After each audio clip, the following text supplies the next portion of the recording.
નમસ્કાર, આપ જોઈ રહ્યા છો આફ્ટરનૂન પ્રાઇમ ટાઈમ ખબરો અને હું છું આપની સાથે હેતવી। વાત કરીએ મહત્વના સમાચારોને લઈને તો જે વિગતો સામે આવી રહી છે, સરકાર ટેકાના ભાવે ઉનાળુ પાકની ખરીદી કરશે। ઘઉં, જુવાર, બાજરી, મકાઈની ટેકાના ભાવે ખરીદી કરવામાં આવશે। મંત્રી કુંવરજી બાવળિયાએ આ અંગે માહિતી આપી છે। ટેકાના ભાવ માટે આવતીકાલથી નોંધણી શરૂ થશે। 31મી માર્ચ સુધી ખેડૂતો નોંધણી કરાવી શકશે। 15મી માર્ચથી ટેકાના ભાવે ખરીદી શરૂ થશે।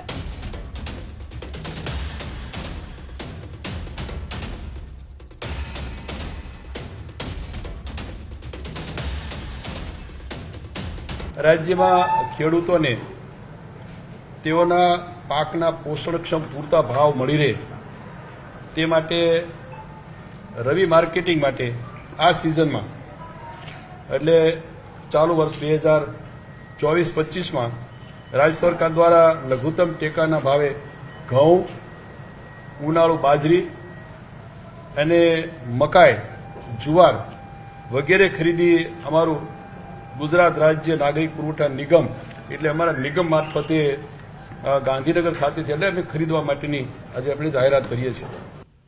રાજકોટના ભાયાવદર પંથકમાં ખેડૂતોએ ઘઉંના ખેતરમાં રોટાવેટર ફેરવી દીધું। મોંઘા ભાવે બિયારણ અને જંતુનાશક દવા પાછળ ખર્ચ કર્યા બાદ પણ ઘઉંમાં ઈયળ આવી જતા ખેડૂતો નિરાશ થયા છે। તમામ ખર્ચ કર્યા બાદ પણ ઘઉંના પાકમાં 70% જેટલો ઉતારો ન આવતા ખેડૂતોએ વાવેલો પાક નાશ કર્યો। ખેડૂતોને પડતા પર પાટ સમાન આ સ્થિતિ અહીંયા ઊભી થઈ છે રાજકોટમાં, કારણ કે મહામૂલો પાક જે તૈયાર કર્યો ઘઉંનો અને તેમાં ઈયળ આવી જતા ખેડૂતોએ જાતે પાકનો નાશ કરવો પડે તેવી પરિસ્થિતિ ઊભી થઈ। અનેક ખર્ચ કર્યા છતાં પણ ઘઉંમાં ઈયળ આવી જતા ખેડૂતોને મોટું નુકસાન ગયું।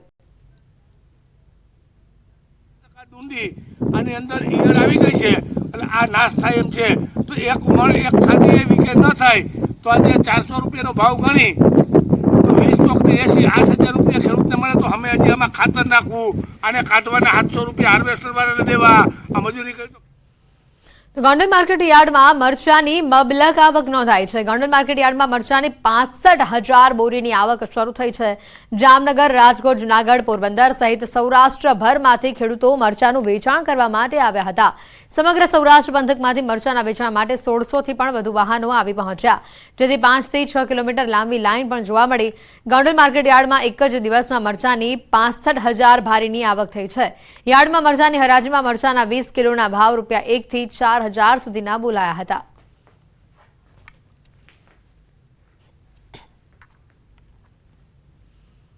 સમગ્ર સૌરાષ્ટ્રમાંથી મરચાનો પાક લઈ અને ખેડૂતો ગોંડલ માર્કેટિંગ યાર્ડ જ પોતાનો માલ વેચવા માટે પસંદ કરતા હોય એટલે જ આવી અત્યારે આવક થતી હોય છે।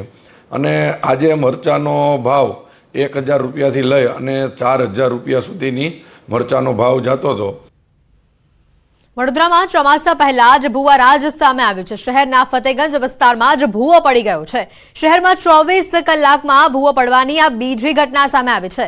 પાલિકા ફક્ત બેરિકેડ મૂકીને સંતોષ માની રહી છે તો બીજી વખત ભૂવો પડવાની ઘટનાથી સામાજિક કાર્યકરે તંત્ર સામે પોતાનો રોષ ઠાલવ્યો હતો અને પાલિકાના અધિકારીઓ, કોન્ટ્રાક્ટરો સામે ભ્રષ્ટાચારના આક્ષેપ કર્યા હતા। સામાજિક કાર્યકરે રોડનો ડામર સાથે મૂકી આજે ડામર છે તેને માથે મૂકીને તેમણે પોતાનો વિરોધ નોંધાવ્યો।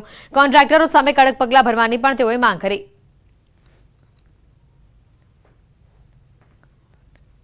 વડોદરા શહેરમાં આવેલ ફતેગંજ વિસ્તારમાં વોર્ડ નંબર 3 ની અંદર આજે જે કહેવાય છે કે ગઈકાલે પણ એક ભૂવો પડ્યો હતો, આજે ફરીથી એક મસ્ત મોટો ભૂવો પડ્યો। વગર વરસાદે ભૂવા પડતા હોય એટલે વડોદરા શહેર માટે શરમજનક બાબત કહેવાય। એટલે વડોદરા શહેરની અંદર કોન્ટ્રાક્ટર, અધિકારી અને નેતાઓ આ 3 થર્ડ પાર્ટી ઇન્સ્પેક્શન થતા હોય છે, એના કારણે નગરજનોના ટેક્સના વેરાના રૂપિયા ખોટી દિશામાં વપરાતા હોય તેમ લાગી રહ્યું છે।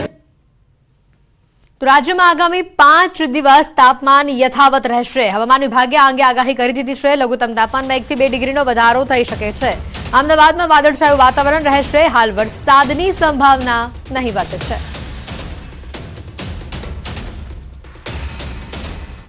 हम गुजरात की बात करें तो मौसम मुख्य तौर पे जो है ड्राई बना रहेगा। साथ ही अगर हम बात करते हैं न्यूनतम तापमान की तो न्यूनतम तापमान अगले जो है 5 दिनों तक नो लार्ज चेंज में बना रहेगा, राइजिंग ट्रेंड के साथ, जिसमें 1 से 2 डिग्री मोस्टली प्लेसेस में जो है 1-2 डिग्री जो है तापमान में बढ़ोतरी देखने को हमें मिलेगी। तो आपको पूरे गुजरात में जो क्लाउड आपको देखने को मिल रहा है ये अपर एयर क्लाउड्स है। इनसे जो है बारिश की कोई संभावना अभी देखने को नहीं बन रही है। इसलिए जो है हमने जो है बारिश का कोई भी जो है आगे आने वाले में दिनों में अनुमान नहीं दिया है। ભાવનગરમાં 2 વર્ષ પૂર્વે થયેલી હત્યાના કેસમાં આરોપીને આજીવન કેદની સજા ફટકારવામાં આવી છે। ભાવનગર શહેરમાં મે 2022માં આબાચોક વિસ્તારમાં આવેલા માતા પુત્રની ચકચારી કેસમાં કોર્ટે ચુકાદો આપ્યો છે। ભાવનગર ડિસ્ટ્રિક્ટ કોર્ટમાં કરીમ રાશિયાણી નામના આરોપીને રજૂ કરવામાં આવ્યો અને ચકચારી હત્યા કેસના આરોપીને કોર્ટે આજીવન કેદની સજા ફટકારી છે। વર્ષ 2022માં કરીમ રાશિયાણી નામના વ્યક્તિએ બાજુમાં રહેતી માતા પુત્રી ઉપર ફાયરિંગ કરી બંનેની હત્યા કરી હતી।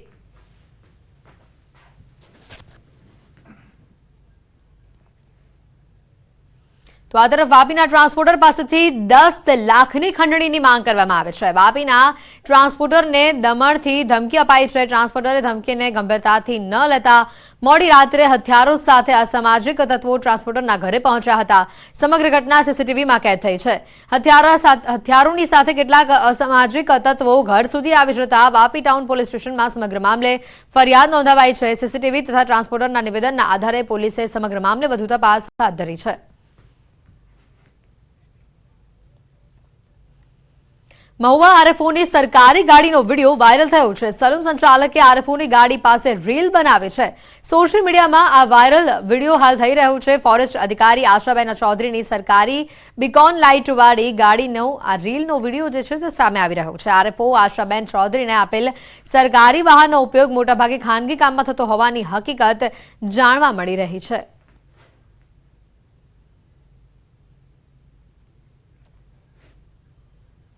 વડોદરામાં બુટલેગરનો બેખૌફ વિડીયો સામે આવ્યો છે। લગ્નમાં ખુલ્લેઆમ દારૂની બોટલ સાથેનો જે વિડીયો છે તે સામે આવ્યો છે। કિશનવાડીના બુટલેગર વિશાલ કહારનો આ વિડીયો વાયરલ થઈ રહ્યો છે।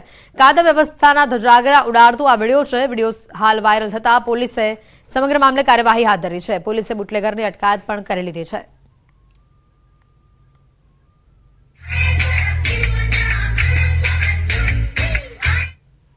અમદાવાદમાં લાંચો પોલીસકર્મી પકડાયો છે। રખિયાલમાં એસીબીની ટ્રેપ હતી। એસઆઈ 1,35,000ની લાંચ લેતા ઝડપાયા છે। 10 લાખની લાંચની માંગ કરવામાં આવી હતી। જુગારમાં જામીન લાયક કેસ કરવા અને પોલીસ સ્ટેશનથી જામીન આપવા માંગ કરવામાં આવી હતી। અકબર શાહ દિવાન નામનો એએસઆઈ ઝડપાયો છે, જ્યારે એક કોન્સ્ટેબલ ફરાર છે।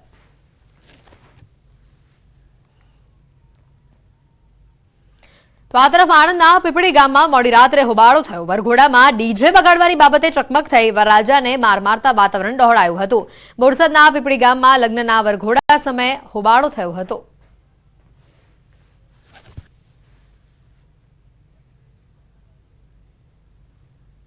કારના કાચ તોડીને, મોપેડની ડેકી તોડીને અને ચાલુ વાહને લાખો રૂપિયા ભરેલો બેગની લૂંટ કરનાર ગેંગના મુખ્ય સૂત્રધારની ધરપકડ ક્રાઇમ બ્રાન્ચે કરી લીધી છે। પોલીસે આરોપી પાસેથી ₹8,70,000નો મુદ્દામાલ કબજે કરીને લૂંટના 4 ગુનાનો ભેદ ઉકેલ્યો છે। આરોપીની પૂછપરછમાં અન્ય 4 આરોપીઓના નામ પણ સામે આવ્યા છે અને તેમની ખાસ મોડસ ઓપરેન્ડરી પણ ખુલાસો થયો છે। આરોપીઓએ શહેરના ઓઢવ, સોલા, ગુજરાત યુનિવર્સિટી એમ 4 અલગ અલગ જગ્યાએ બનાવને અંજામ આપ્યો હતો। અગાઉ તેમની સામે નરોડા, સરદારનગર, માધુપુરા, વસ્ત્રાપુર, વાડજ, નવરંગપુરા અને અડાલજમાં પણ ગુના દાખલ થઈ ચૂક્યા છે। હાલ પોલીસે અન્ય આરોપીઓને પકડવા માટેની તજવીજ શરૂ કરી છે।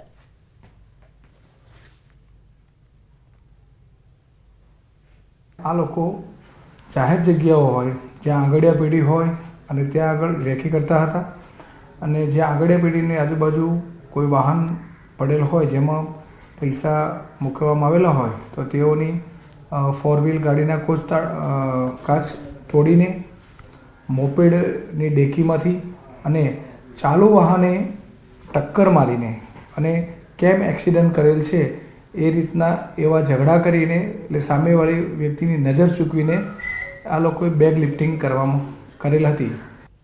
સાબરકાંઠાના વિજયનગરના મોતાલી ગામમાં ચંદનના વૃક્ષોની ચોરી થયાની ઘટના સામે આવી છે। ગામમાંથી 6 ચંદનના વૃક્ષો ચોરાયા છે।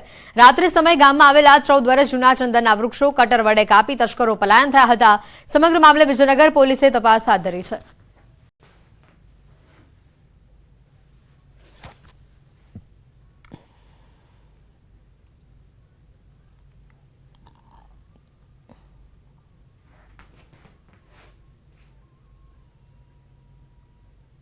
અને હવે વાત કરીશું લોકસભાની ચૂંટણીની।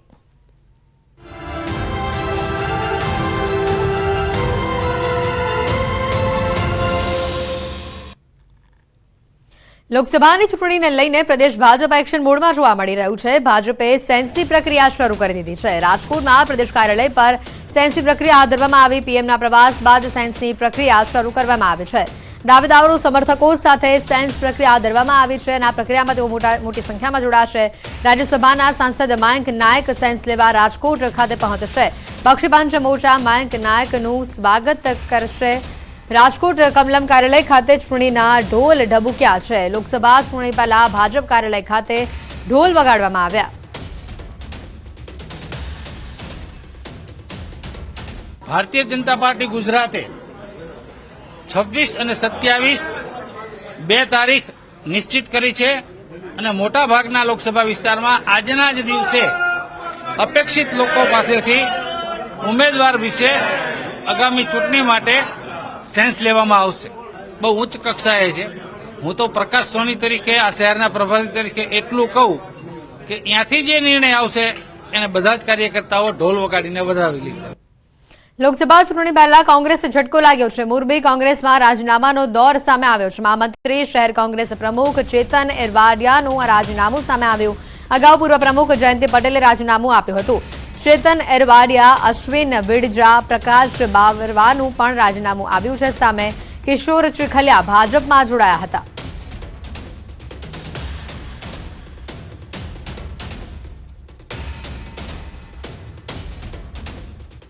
તો કેન્દ્રીય ગૃહમંત્રી અમિત શાહ દમણની મુલાકાતે છે. મિરાસોલ રિસોર્ટમાં કેન્દ્રીય ગૃહ મંત્રાલયની મહત્વની બેઠક યોજાઈ હતી. પરામર્શદાત્રી સમિતિની બેઠકમાં અનેક વિષયો પર ચર્ચા કરવામાં આવી. આ મહત્વની બેઠકમાં સીઆરપીએફ અને જમ્મુ કાશ્મીરના વિકાસ વિષય ઉપર ચર્ચા કરવામાં આવી હતી. બેઠકમાં ગૃહ મંત્રાલયના ઉચ્ચ અધિકારીઓ, સીઆરપીએફના રાષ્ટ્રીય લેવલના અધિકારીઓ અને જમ્મુ કાશ્મીરના અધિકારીઓ ઉપસ્થિત રહ્યા હતા.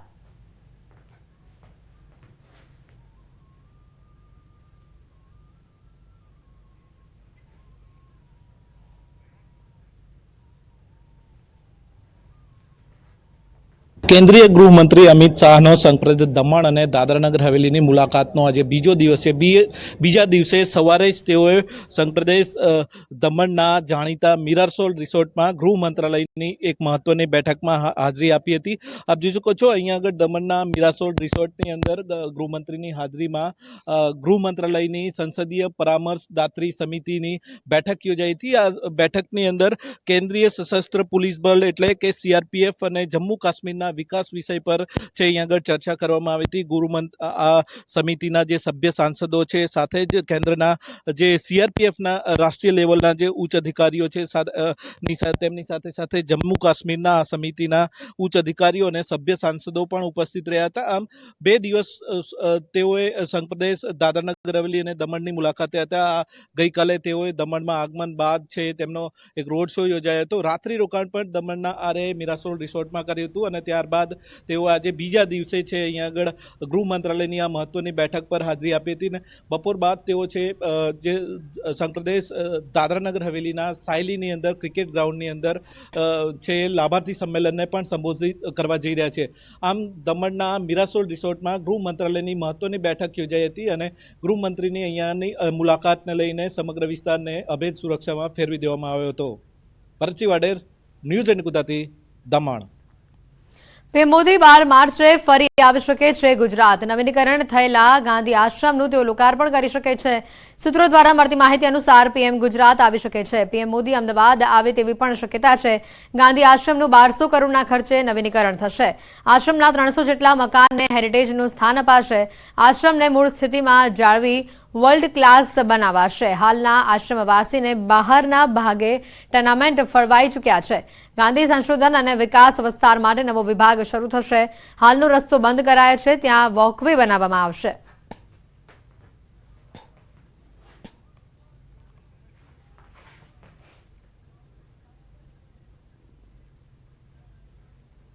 સમાચારોમાં હાલ રોકાઈશું એક બ્રેક માટે.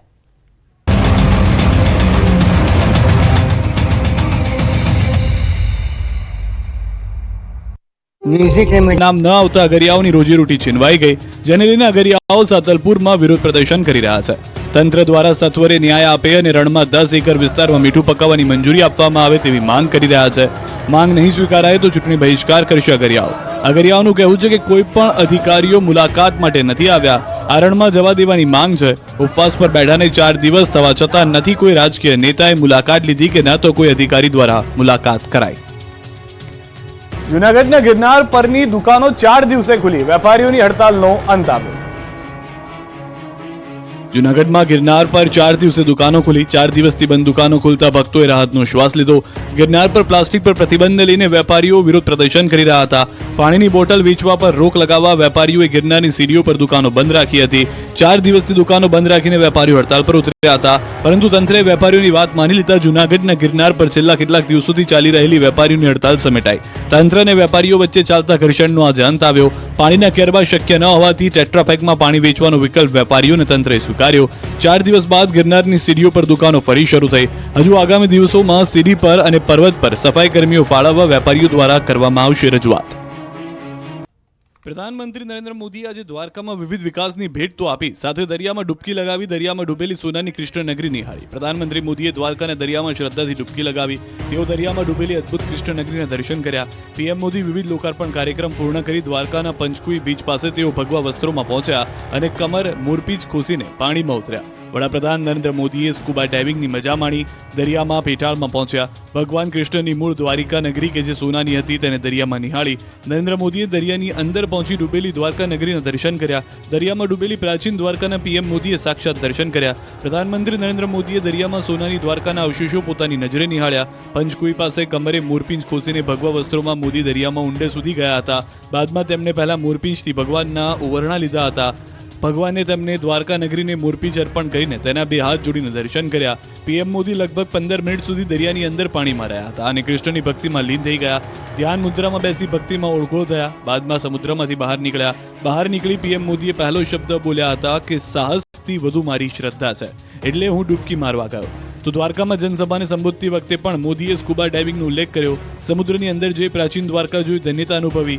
મેં ભગવાન દ્વારકાધીશને નમન કર્યા. હું મોરપીંછ પણ લઈને ગયો. મેં મોરપીંછ ભગવાન શ્રી કૃષ્ણને અર્પણ કર્યા. મારી ઈચ્છા હતી કે પ્રાચીન દ્વારકાને જો. આજે મારી ઈચ્છા પૂર્ણ થઈ. આજે પવિત્ર ભૂમિને સ્પર્શ કરી હું ધન્ય થયો. મેં સમુદ્ર દ્વારકામાં વિકસિત ભારતનો સંકલ્પ મજબૂત કર્યો.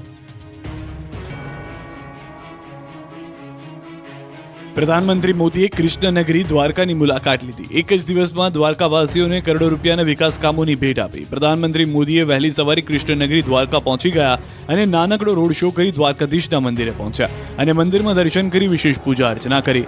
પ્રધાનમંત્રી મોદીના હસ્તે સુદર્શન સેતુનું લોકાર્પણ કરાયું. આ ઉપરાંત દ્વારકામાં પ્રધાનમંત્રી મોદીએ સ્કુબા ડાઇવિંગ પણ કર્યું. વડાપ્રધાન નરેન્દ્ર મોદીએ દ્વારકા પહોંચતા લોકોમાં ઉત્સાહ આસમાને હતો. પીએમ મોદીને આવકારવા માટે રોડની બંને બાજુ લોકો એકત્ર થઈ સ્વાગત કર્યું. રોડની બંને બાજુ ગુજરાતી પરંપરાગત વેશભૂષામાં સજ્જ થઈ ગરબા કરી પીએમ મોદીનું સ્વાગત કરાયું. બાદમાં પીએમ મોદી દ્વારકા મંદિરે પહોંચ્યા. અહીં ભગવાન કૃષ્ણ સમક્ષ માથું ટેકાવી વિશેષ પૂજા કરી. મંદિરમાં પીએમ મોદીએ ભગવાન દ્વારકાધીશની આરતી કરી આશીર્વાદ લીધા. સાથે જ મંદિરની ફરતે પ્રદક્ષિણા કરી. તો પીએમ મોદીએ જગત મંદિરના આચાર્યને હાર પહેરાવી કર્યું અભિવાદન, જ્યારે શંકરાચાર્યએ પણ તેઓનું શાલ ઉઢાડીને આશીર્વાદ આપ્યા. બેટ દ્વારકા ખાતે પ્રભાતે ભગવાન શ્રી કૃષ્ણના દર્શન પૂજા અર્ચના કર્યા બાદ પીએમ મોદી સુદર્શન સેતુ પર પહોંચ્યા, જ્યાં સુદર્શન સેતુનું કર્યું લોકાર્પણ. 978 કરોડના ખર્ચે બનેલ સુદર્શન સેતુને ખુલ્લો મૂક્યો. સુદર્શન સેતુ પર ચક્કર લગાવી હતી. પીએમ મોદી જાહેર સભાને સંબોધન કરવા પહોંચ્યા. રાજ્યસભાના સાંસદ બાબુભાઈ દેસાઈ દ્વારા સોનાની પાઘડી પહેરાવી અને ધારાસભ્ય પપ્પુભા માણેક દ્વારા સોનાનો મુકુટ પહેરાવી સ્વાગત કરાયું.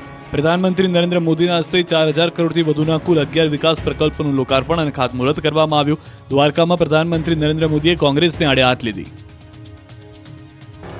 દ્વારકાથી સીધા જ પ્રધાનમંત્રી નરેન્દ્ર મોદી રાજકોટ પહોંચ્યા. રાજકોટ પહોંચી સૌથી પહેલા નરેન્દ્ર મોદી એમ્સ ખાતે પહોંચ્યા. નવનિર્મિત એમ્સનું લોકાર્પણ કરી પીએમ મોદી એમ્સને નિહાળી. વડાપ્રધાને એમ્સની 250 બેડની આઈપીડીનું લોકાર્પણ કર્યું. ત્યારબાદ તેઓ રાજકોટના જૂના એરપોર્ટથી રેસકોર્સ મેદાન પર સભાસ્થળ સુધીના રૂટ પર રોડ શો કર્યો. પીએમ નરેન્દ્ર મોદી સભાસ્થળે પહોંચ્યા. 800 મીટરના રોડ શોમાં જુદી જુદી 22 સંસ્થાઓ સ્ટેજ પર કલાકૃતિ પ્રસ્તુત કરી. પીએમ મોદીને આવકારવા માટે રોડની બંને બાજુ મોટી સંખ્યામાં લોકો ઉમટી પડ્યા. પરંપરાગત વેશભૂષામાં લોકોએ પીએમ મોદીને આવકાર્યા. રોડ પર અયોધ્યાના દર્શન થયા.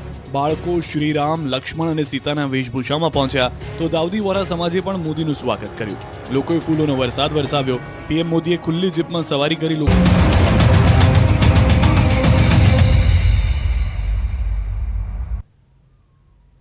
બ્રેક બાદ આપનું સ્વાગત છે। લોકસભાની ચૂંટણી પહેલા કોંગ્રેસ અને આમ આદમી પાર્ટીમાં મોટું ભંગાણ સામે આવ્યું છે। આવતીકાલે ભાજપમાં મોટો ભરતી મેળો, જેને લઈને સમાચાર 10,000 વિવિધ પક્ષના કાર્યકરો ભાજપમાં જોડાવાના છે। કમલમમાં વિવિધ પક્ષના કાર્યકરો કેસરિયા ધારણ કરશે। રાહુલ ગાંધીની ગુજરાત મુલાકાત પહેલા કોંગ્રેસ અને આમ આદમી પાર્ટીમાં આ મોટું ભંગાણ સામે આવ્યું છે। મહત્વના બ્રેકિંગ આજ સામે આવી રહ્યા છે। લોકસભાની ચૂંટણી પહેલા કોંગ્રેસ અને આમ આદમી પાર્ટીમાં મોટું ભંગાણ સામે આવ્યું છે। આવતીકાલે ભાજપમાં મોટો ભરતી મેળો છે, કારણ કે 10,000 વિવિધ પક્ષના કાર્યકરો ભાજપમાં જોડાઈ શકે છે। આજે વિગતો સામે આવી છે। કમલમમાં વિવિધ પક્ષના કાર્યકરો કેસરિયું ધારણ કરશે। રાહુલ ગાંધીની ગુજરાત મુલાકાત પહેલા કોંગ્રેસ અને આમ આદમી પાર્ટીમાં આ મોટું ભંગાણ સામે આવ્યું છે। આવતીકાલે ભાજપમાં મોટો ભરતી મેળો।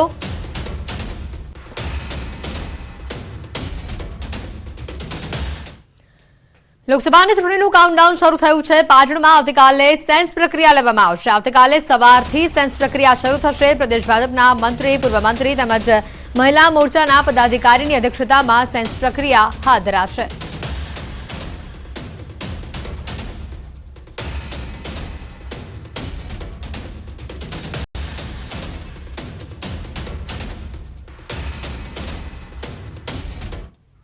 તો આ તરફ છોટાઉદેપુરના ભીખાપુરમાં એસટી બસ ન આવતા વિદ્યાર્થીઓ ખાનગી વાહનમાં સ્કૂલે જવા મજબૂર થયા છે।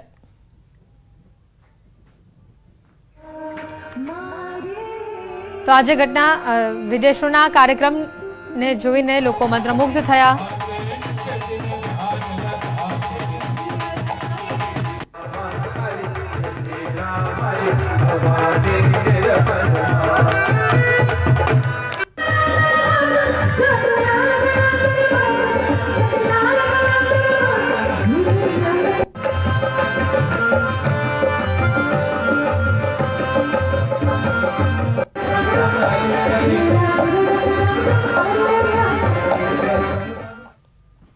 છોટાઉદેપુરના ભીખાપુરમાં એસટી બસ જ ન આવતા વિદ્યાર્થીઓ ખાનગી વાહનોમાં સ્કૂલે જવા મજબૂર થયા। કોઈ વિદ્યાર્થીઓ ચાલીને જઈ રહ્યા છે, કોઈ ટુ વ્હીલરમાં તો કોઈ ખાનગી વ્હીકલમાં સ્કૂલ જઈ રહ્યા છે। આ સવારી 1-2 કિલોમીટરની નથી, 14 કિલોમીટરની છે। કહેવાતા વિકસિત ગુજરાતના આ દ્રશ્યો છે છોટાઉદેપુર જિલ્લાના અંતરિયાળ ગામ ભીખાપુરના। આ દ્રશ્યો ગામે ગામ એસટી બસ પહોંચી હોવાના દાવાની પોલ ખોલી રહ્યા છે। છોટાઉદેપુર જિલ્લાના અંતરિયાળ વિસ્તાર ભીખાપુર ગામમાં રહેતા બાળકોને સ્કૂલે જવા માટે બસની કે ટ્રાન્સપોર્ટેશનની સુવિધા નથી, જેથી બાળકોને ચાલતા જ સ્કૂલે જવું પડે છે, જેમાં સમયનો વેડફાટ તો થાય જ છે, સાથોસાથ બાળકોના અભ્યાસ પર પણ અસર પડે છે। રોજ બાળકોને આવવા જવા માટે 14 કિલોમીટર ચાલવું પડે છે। ભીખાપુરા ગામની આસપાસના લગભગ 80 ગામના 4,000થી વધુ બાળકો ભીખાપુરની શાળામાં અભ્યાસ માટે આવે છે, પણ બાળકો માટે સ્કૂલે આવવા જવાની બસની વ્યવસ્થા નથી, જેથી કેટલાક 3 કિલોમીટર તો કેટલાક બાળકો 5 કિલોમીટર અને કેટલાક 7 કિલોમીટરથી ચાલતા આવે છે। આ વિદ્યાર્થીઓ શિયાળાની કડકડતી ઠંડી હોય કે ધોધમાર વરસાદ કે પછી કાળઝાળ ગરમી આ જ રીતે શાળાએ પહોંચે છે। ચાલીને જવામાં ક્યારેક દીપડાનો ડર સતાવે છે।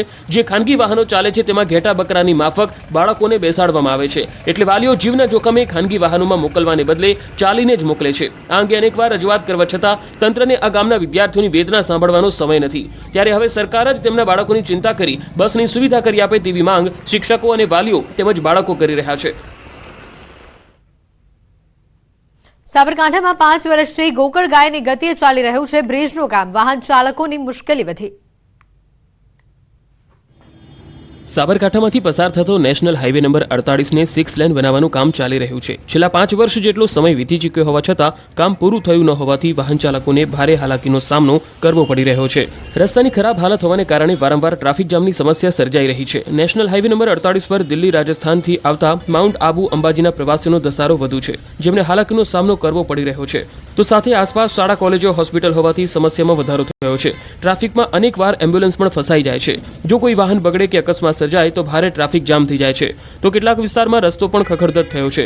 એક બાજુ વિકાસની વાતો થાય છે તો સામે છેલ્લા કેટલાય વર્ષોથી હાઈવેનું કામ પૂરું થતું નથી, જેને લઈ વાહન ચાલકો સહિત સ્થાનિકોમાં પણ રોષ જોવા મળ્યો। હવે ફરી એકવાર સ્થાનિકો અને વાહન ચાલકો વિરોધ કરે તો નવાઈ નહીં। ટોલ ટેક્સના નાણાં ઉઘરાવવામાં આવે છે, પરંતુ સવલતોના નામે મીંડું છે।